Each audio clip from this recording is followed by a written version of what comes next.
Hi, this is Drew Builder, ED 80854, Chapter 4, Motivation. When looking through and reading the chapter, I went through and picked out three theories that I like myself and that I would use as an administrator when presenting to the staff at the start of the year or even throughout the year. The first one that I picked was Maslow's need for hierarchy theory. I also chose Frederick Herzberg motivational hygiene theory and goal setting theory. Maslow's need for hierarchy theory is, to me, probably one of the basic, most universal theories out there in regards to the 5 levels which staff or students excel or need to be motivated by. Psychological needs, basically your base pay, your how many days you get for personal use, or things you need for your classroom, or resources you get.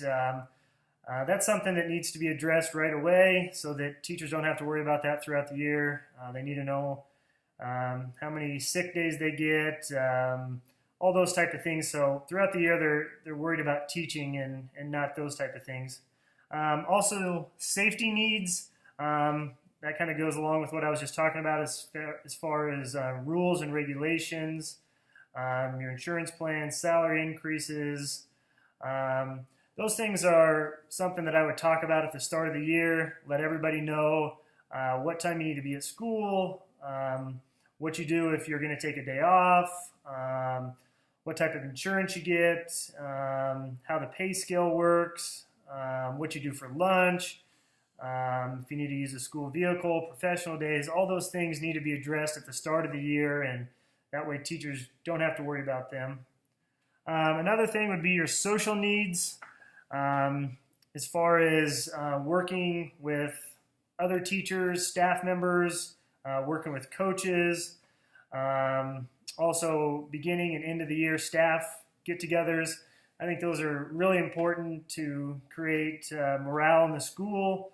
Not only between teachers and teachers, but administrators and teachers. And I think that those are extremely important to do. They create friendships and people to know each other outside of school. I think those are important.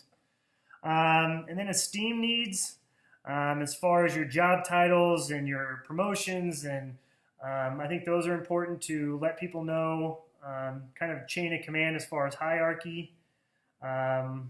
Also, the self-actualization needs, as far as challenging someone, their achievement, and their successes.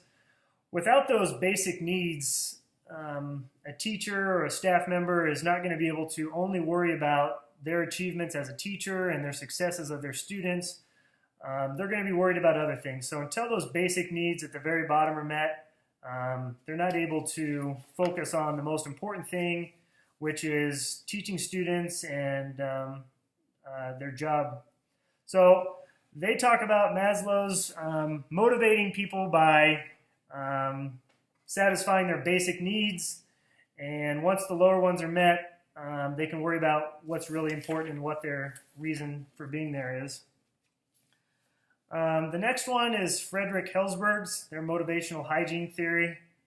I like this one because it talks about the work environment, and that's how you create motivation. And then, the weakness, in my opinion, is it doesn't focus on the individuals. There's no goals set. There's no set bar per se, but it focuses on different factors. Talks about achievement, recognition, as responsibility of advancement and growth. The content factors, job satisfiers, or motivators because they fulfill the individual's need for psychological growth. These include company policies, supervision, interpersonal relationships, working conditions, and salary. It basically breaks down Maslow's 5 levels into 2, into the hygiene needs, which would be your basic needs, your psychological and your safety needs, and then your motivational needs, which would be your the top in Maslow's as far as esteem needs and self-actualization needs. Another thing that it talks about is dissatisfiers that may ensure your employees will perform at minimal levels, but motivators, which contribute to superior performance, it's only possible through satisfiers. The only work itself and recognition, advancement, personal growth, and development stemming from the work will provide situations for motivational behavior in the workplace. Basically saying that if the workplace is not a good environment, teachers and staff members aren't going to be worried about being successful and doing their job and working hard, that they're going to be focusing on everything that's going wrong in the school, such as their classroom isn't being cleaned, or teachers are talking about one another, or they don't have all the resources they need to complete a task. So job satisfiers and job dissatisfiers are important concepts of Hertzberg motivational hygiene theory. I like this one, but I would probably prefer Maslow's need for hierarchy theory. And then the last one would be the goal setting theory. This one probably pertains to me more than anything else. As a coach, and even when I taught, I believe in testing and I believe in goal setting. I don't believe in teaching to the test, but pre-testing someone and knowing where they are at the start compared to what you taught them and all their work, and then post-testing them to see how much they've gained and whether or not they did obtain the goal that you set for them. I think it creates competitiveness. It shows progress and improvement. It shows growth.